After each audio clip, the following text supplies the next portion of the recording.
Welcome to NSP. ये है Irodov के चैप्टर थर्ड कैपेसिटर का problem number 148 electrodynamics. An air cylindrical capacitor with DC voltage V is equal to 200 volt यहाँ पे apply across it. ये जो capacitor है इसके अक्रॉस 200 वोल्टेज अप्लाई किया जा रहा है। It is being submerged vertically into the vessel filled with the water at velocity 5 metre पर सेकेंड। यहाँ पे इसके अंदर ऐसे सिस्टम में रखा जा रहा है कि इसके अंदर वाटर लेवल 5 मीटर पर सेकेंड से राइज हो रहा है, या यूँ बोले कि इसके अंदर ऐसा अरेंजमेंट है, इसके अंदर वाटर फिल हो रहा है और वाटर जो है वो 5 मीटर पर सेकेंड से रेज कर रहा है, कुछ ऐसा अज्यूम कर लेते हैं। The electrodes of the capacitor are separated by distance d is equal to 2 mm। अब ये जो इलेक्ट्रोड है, इलेक्ट्रोड्स इनके बीच का जो सेपरेशन है वो 2 mm है, इसको हमने d ले लिया। The mean curvature radius of the electrode equal to 50 mm। मतलब ये जो रेडियस है a और ये आउटर रेडियस है b, इन दोनों का एवरेज जो रेडियस है उसको एवरेज रेडियस ऑफ कर्वेचर बोला, और उसकी सेंटर से दूरी जो है वो यहाँ से 50 mm है। ओके, और ये जो थिकनेस है वो 20 है। Find the current flowing in lead wires if d is greater than d is very very very very less than r। यहाँ पे जो सेपरेशन है वो मीन कर्वेचर रेडियस, जो कि यहाँ से ये जो सर्कल बना उसका जो रेडियस है, और ये जो d है, तो ये d जो है वो बहुत कम है। अब अपने को करंट की वैल्यू पूछा हुआ है, तो यहाँ पे जो चार्ज स्टोर होगा इस कैपेसिटर के अरेंजमेंट पे, क्योंकि वो वेरिएबल है तो dq/dt जो हम डिफ्रेंशिएट करेंगे, तो मुझे charge as a function of time चाहिए। अगर मुझे charge as a function of time मिलेगा तो मैं उसको डिफ्रेंशिएट करके करंट फाइंड आउट कर लूँगा, सिंपल है। अब यहाँ पे अगर मैं इसके अंदर वाटर फिल कर दिया तो ये कैपेसिटर है जिसके अंदर ये इस लेवल तक यहाँ पे मान लेते हैं कि इसमें वाटर फिल है किसी इंस्टेंट पे, और उसकी फिल होने की वेलोसिटी है वो 5 मीटर पर सेकेंड है। तो किसी इंस्टेंट पे मैंने मान लिया कि यहाँ पे ये टॉप से x कॉलम तक एयर है, और यहाँ से अगर ये पूरे इलेक्ट्रोड का लेंथ या पूरे कैपेसिटर का यहाँ से लेंथ l है, तो अगर ये ऊपर का यहाँ तक एयर x है तो यहाँ पे वाटर जो हो जाएगा वो l-x लेंथ तक हो जाएगा, क्योंकि यहाँ पे ऊपर वाला जो सिस्टम है ये दोनों यहाँ से ऊपर देखूँ तो ये एयर कैपेसिटर और ये नीचे, ये दोनों पैरेलल कॉम्बिनेशन में होंगे। जैसा मान लो कि यहाँ पे दो पैरेलल प्लेट कैपेसिटर रखा, ऊपर डाइलेक्ट्रिक कांस्टेंट K1 नीचे K2, तो ये दोनों पैरेलल अरेंजमेंट हुए। तो यहाँ से मैं देखूँगा तो ये जो C1 और ये जो नीचे का ये जो सिलेंड्रिकल बना नीचे वाला पोर्शन, ये दोनों पैरेलल हो गए। पैरेलल कॉम्बिनेशन में जब हम लोग सी इक्विवेलेंट लिखते हैं तो लिखते हैं C1 + C2, क्योंकि सिलेंड्रिकल कैपेसिटर का जो कैपेसिटेंस होता है वो होता है 2 pi epsilon not length of capacitor upon में लॉन आउटर रेडियस अपॉन में इनर रेडियस। अगर मैं इस कैपेसिटर को देखूं, अपर कैपेसिटर को, तो इसका लेंथ x है तो आ जाएगा 2 pi epsilon naught x outer radius ln या log natural log outer radius upon में inner radius. Same goes with जो नीचे वाला ये जो कैपेसिटर है इसका C2 2 पाई एप्सिलॉन नॉट, क्योंकि यहाँ पे डाइलेक्ट्रिक कांस्टेंट वाटर का K है, क्योंकि यहाँ पे मेंशन नहीं था प्रॉब्लम में तो मैंने K ले लिया। इसका लेंथ जो है वो l-x है अपॉन में natural log b outer radius upon में इनर रेडियस। ये फॉर्मूला हो गया। अब क्योंकि ये दोनों पैरेलल है तो दोनों को सी इक्विवेलेंट में कन्वर्ट कर लेंगे, तो ये आ जाएगा C1 + C2। 2 pi epsilon not upon में लॉन b/a, ये कॉमन आ जाएगा। तो अगर मैंने यहाँ पे लिखा तो यहाँ पे बचेगा x, क्योंकि मैंने इस टर्म को कांस्टेंट ले लिया। यहाँ पे 2 पाई एप्सिलॉन नॉट ये कॉमन लिया तो यहाँ पे बचेगा KL-x। मैंने kx वाले टर्म को यहाँ पे इसको एक साथ रख लिया और kl को अलग कर लिया। अब यहाँ पे 2 pi epsilon not lawn b/a K1 - x + KL यहाँ पे रीअरेंज किया।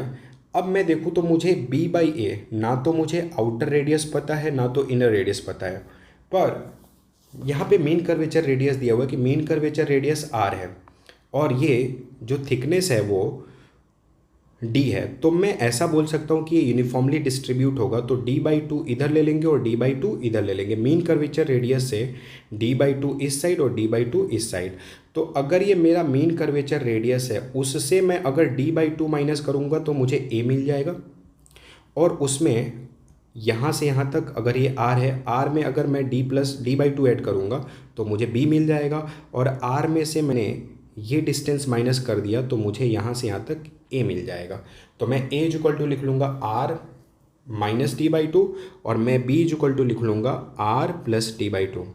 मैं यहाँ पे a/b की वैल्यू को प्लग कर दिया, यहाँ पे b/a की वैल्यू को प्लग किया तो ये वैल्यू आया 1 प्लस d/r। अब ये कैसे आया, तो b/a को मैं यहाँ से b/a को मैं लिख सकता हूँ r प्लस d/2, जो यहाँ पे लिखा था r plus d/2, r minus d/2।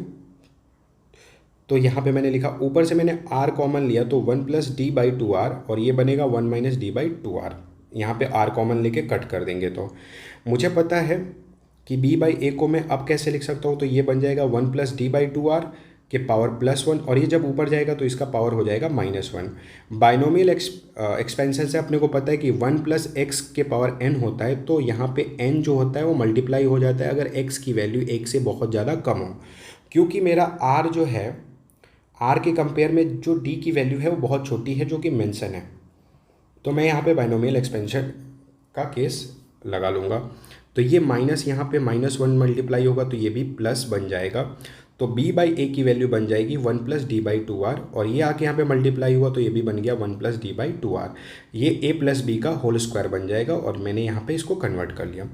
b/a की वैल्यू को अगर मैं देखूँ तो 1 प्लस, अगर मैं इसको एक्सपेंड करूँ तो a square plus b square plus 2ab बनेगा। क्योंकि d बहुत छोटा नंबर है, d बहुत छोटा नंबर है, उसका स्क्वायर और छोटा होगा, और अगर मैं उसको एक बड़े नंबर के स्क्वायर से डिवाइड करूँ तो उसकी न्यूमेरिकल वैल्यू 0 हो जाएगी, लगभग बहुत छोटी आएगी, तो उसको हम लोग 0 ले लेंगे न्यूमेरिकली। तो ये बन जाएगा a square plus b square plus 2ab, तो ये आ जाएगा 2d/2r, 2 से 2 कैंसिल, इसको हमने न्यूमेरिकली 0 लिया तो b/a की वैल्यू आ गई 1 प्लस d/2r, क्योंकि d से r जो है, r से जो d है बहुत छोटा है। तो यहाँ पे b/a की वैल्यू को 1 प्लस d/r रख दिया, बस यहाँ पे d/r। अब log 1 प्लस एक्स का एक्सपेंशन क्या होता है, तो log 1 प्लस एक्स का एक्सपेंशन b/a की जगह पे मैं क्या रख दूंगा, 1 प्लस d/r। अब log 1 प्लस एक्स का जो एक्सपेंशन होता है x minus x square by 2 plus x cube by 3 minus x के पावर 4/4। क्योंकि x बहुत छोटा है तो उसका बड़ा पावर जो होगा वो और छोटा होगा, तो उसकी वैल्यू जो होगी 0 होने के टेंड करेगी। तो यहाँ पे मैं देखूँ तो x का स्क्वायर भी, अगर एक बहुत छोटा नंबर x है तो उसका स्क्वायर जो होगा वो लगभग 0 के बराबर होने लगेगा, मतलब न्यूमेरिकली 0 को अप्रोच करने लगेगा, बराबर नहीं होगा। तो यहाँ पे 1 प्लस एक्स जो है वो x के बराबर हो जाएगा। तो यहाँ पे 1 प्लस d/r, क्योंकि d की वैल्यू बहुत कम है तो 1 प्लस d/r के बराबर हो जाएगा। तो यहाँ से कैपेसिटेंस की वैल्यू आ जाएगी 2 पाई एप्सिलॉन नॉट d/r, क्योंकि x की वैल्यू यहाँ पे इसका एक्सपेंशन ये x हुआ तो ये आ जाएगा d/r इसके एक्सपेंशन से। तो कैपेसिटेंस जो आ जाएगा अपना 2 pi epsilon not d/r k-1 into x plus के एल। अब मुझे Q इक्वल टू सी भी पता है, यहाँ पे C इक्वलेंट V हो जाएगा। C इक्वलेंट की वैल्यू हमने फाइंड आउट कर लिया, यहाँ से C इक्वलेंट की वैल्यू आ गई, उसमें हम लोग पोटेंशियल डिफरेंस जो है वोल्टेज अप्लाई किया उसकी मल्टीप्लाई कर देंगे तो अपने को Q मिल गया। अब dq/dt कर दूंगा, क्योंकि मेरा 2 constant pi epsilon not r और d कांस्टेंट है, यहाँ पे k-1 की वैल्यू कांस्टेंट है, ये x जो है वेरिएबल है। क्यों? क्योंकि ये इसका लेवल जो है जैसे जैसे ये ऊपर बढ़ता जाएगा x की वैल्यू कम होती जाएगी, मतलब एयर कॉलम की वैल्यू कम होने लगेगी और वाटर की वैल्यू बढ़ने लगेगी। तो ये x वेरिएबल है तो इसको हम लोग लिख लेंगे dx/dt। यहाँ पे इसकी वैल्यू हो जाएगी dx/dt। L जो है वो कांस्टेंट है, कैपेसिटर का लेंथ कांस्टेंट है तो ये वैल्यू 0 हो जाएगा। dx/dt को मैं v लिख सकता हूँ, क्यों भाई? क्योंकि जैसे जैसे ये कम हो रहा है ये वैल्यू जो कम होगी वो क्यों कम होगी, क्योंकि ये राइज कर रहा है, तो ये जिस रेट से राइज करेगा उस रेट से ये कम होगा, तो एयर कॉलम की वैल्यू कम होने लगेगी, वाटर की वैल्यू बढ़ने लगेगी। तो यहाँ पे इसको लिख लिया V। तो dQ/dt करंट बना 2πε0R, ये जो वोल्टेज अप्लाई हो रहा है उसकी वैल्यू कांस्टेंट है, K-1 dx/dt को हमने लिख लिया V। ये वेलोसिटी है और ये पोटेंशियल डिफरेंस है, अपॉन में ये आ गया D। तो ये अपनी करंट की वैल्यू आ गई। जो इरोडो में प्रॉब्लम है वहाँ पे K की वैल्यू मेंशन नहीं है, तो मैंने इसको as a such general result ही छोड़ दिया। होप आपको सोल्यूशन समझ में आया हो। Thank you.